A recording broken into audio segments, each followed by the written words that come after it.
ये कहानी आपको अंदर से हिला कर रख देगी, क्योंकि इस कहानी के अंत में मैं जो आपको 5 लाइनें बताऊंगा जिसे सुनकर आपके रोंगटे खड़े हो जाएंगे। तो चलिए शुरुआत करते हैं। किसी की उड़ान उसके पंख नहीं हौसले तय करते हैं। 1980 के कोलकाता में एक लड़का पोलियो का शिकार हुआ। बैसाखियों के सहारे चलता था, लेकिन सपनों पर कोई बैसाखी नहीं लगती। नाम था रामचंद्र अग्रवाल। मिडिल क्लास परिवार, पैसों की तंगी, समाज की बातें, सबने कह दिया इससे कुछ नहीं होगा, लेकिन उन्होंने ठान लिया किस्मत से नहीं मेहनत से जीतूंगा। जो सपने सच नहीं लगते अक्सर वही इतिहास बनाते हैं। उन्होंने देखा कि मिडिल क्लास को ब्रांड चाहिए, लेकिन कीमत अफोर्ड नहीं कर सकते। यहीं से आइडिया आया सस्ते में अच्छा सामान। तब 1986 में खुली विशाल गारमेंट्स। हर सुबह 6 बजे दुकान खोलना, रात को 11 बजे तक खुद ग्राहकों को हैंडल करना। इतना लंबा समय क्यों?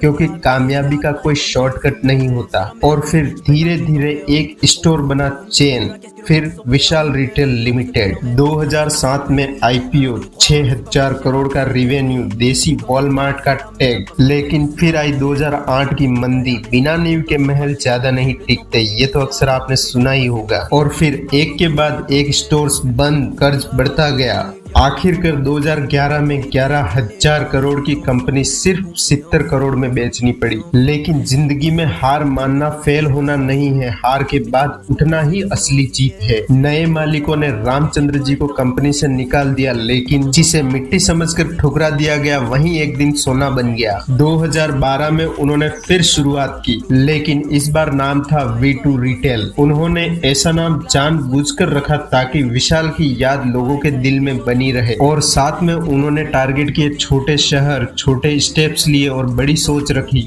और फिर उनका वही आइडिया, सस्ते में अच्छा सामान। और उन्होंने इस बार एक नई चीज ऐड कर दी, और वो थी क्वालिटी, जिससे लोगों का भरोसा बना रहे। और फिर धीरे धीरे उनके 150 से भी ज्यादा स्टोर्स खुल गए, और इस बार कंपनी का टर्नओवर 5600 करोड़ का हो गया। और ये सब पॉसिबल हुआ उनकी मेहनत और अनुभव के दम पर। अब आ जाते हैं अपनी उन 5 लाइनों पर। बाधाएं रास्ते की नहीं, हौसलों की परीक्षा होती है। जो गिरकर भी नहीं रुके वही इतिहास बनाते हैं। बिजनेस में पैसे नहीं, नजरिया सबसे बड़ा इन्वेस्टमेंट है। और जिनके पास कुछ नहीं होता उनके पास करने के लिए सब कुछ होता है। और कहानी वही महान बनती है जो मुश्किलों के बीच लिखी जाती है। अगर आपको ये वीडियो पसंद आई हो तो एक प्यारा सा कमेंट करें और चैनल को सब्सक्राइब जरूर कर दें।